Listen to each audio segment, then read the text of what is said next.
सूर्योदय के समय सूर्य को ओर मुंह करके वंदना कैला से शरीर स्वस्थ रहेला, मन में प्रकाश आवेला आ जीव के अंदर ऊर्जा बढ़ावेला। यह समय योग साधना खातिर भी उत्तम होला। मन के सारा वृत्ति के रोक के एक ही केंद्र पर ध्यान लगा के योग के पूरा कइल जाला। योग से मन काबू में आ जाला आ जब मन काबू में आ जाला तो सारा सिद्धि प्राप्त हो जाला। काहे कि मन ही ये संसार में सबसे शक्तिशाली बा।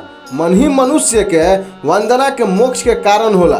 मन ही पाप आ पुण्य के कर्ता बा। कौनो भी जीव के दुख दूर कइल, ओकरा के सुख पहुँचावल आ ओकरा से प्रेम कइल, यह पुण्य ह आ यह धर्म ह। कौनो भी जीव के पीड़ा देवल, मन दुखावल, यह अधर्म ह आ यह पाप ह। प्रेम ही पुण्य ह आ घृणा ही पाप ह। यही पाप पुण्य में घिरल जीव एक योनि से दूसरा योनि में जन्म लेला, मरेला आ फिर जन्म लेत रहेला। प्राणी जब कौनो शरीर में आवेला तो ओकरा के जन्म कहल जाला आ उ शरीर छोड़ के जब कौनो दोसर स्थान पर चल जाला तो ओकरा के मरण कहल जाला। असल में केवल शरीर मरेला, आत्मा ना मरेला। मनुष्य के अंदर जवन जीवित रहेला उ जीवित आत्मा होला। सब जीवित आत्मा ज्योति कण के तरह समय के अनंत लहर पर बहते चल जाला। असल में हर जीवात्मा ये अनंत पथ पर अकेले ही सफर करेला। रास्ता में कितना धरती या कितना लोक आवेला जहाँ मनुष्य जन्म लेके मिलल बिछड़ल दोस्ती दुश्मनी के खेल खेलेला, फिर एक दिन वहाँ के शरीर छोड़ के समय के लहर पर फिर से अकेले ही आगे चल जाला। बिछड़े वाला के मुँह कुछ दूर तक पीछा करेला, परंतु जीव तो नया नया रूप धारण कर लेला। नया जन्म होखे तक उ कई गो नया नया लोक के बीच नया नया रूप में अकेले ही भटकत रहेला। अंत केवल मुक्ति में बा आ मनुष्य मुक्ति तबे पा सकता जब पाप आ पुण्य दोनों से परे हो जाला। काहे कि पाप आ पुण्य दोनों ही जंजीर हो, एगो लोहा के हो आ एगो सोना के हो।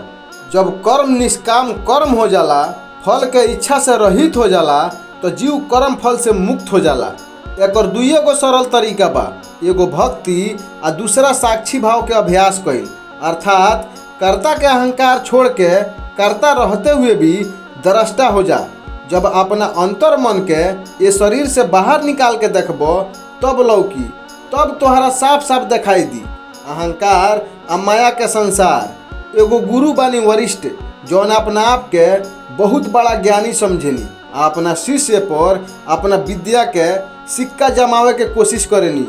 विद्या दान पुण्य होला, परंतु पुण्य में भी एगो डर होला, ये अहंकार पैदा कर सकता जौना से बचे के चाहिए। हर मनुष्य दूसरा मनुष्य से अधिक बुद्धिमान समझेला। जब मनुष्य साक्षी भाव से अपना कर्म के देखेला तो ओकरा में अहंकार के भावना पैदा ना होला, विनम्रता आवेला।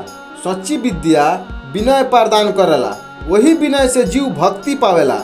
आ जौन मनुष्य भक्ति पा लेला ओकरा और कुछ पावे के जरूरत ना रहेला। उ जहाँ बैठेला उहे तीर्थ स्थान बन जाला आ उ जौन कहेला उहे शास्त्र हो जाला।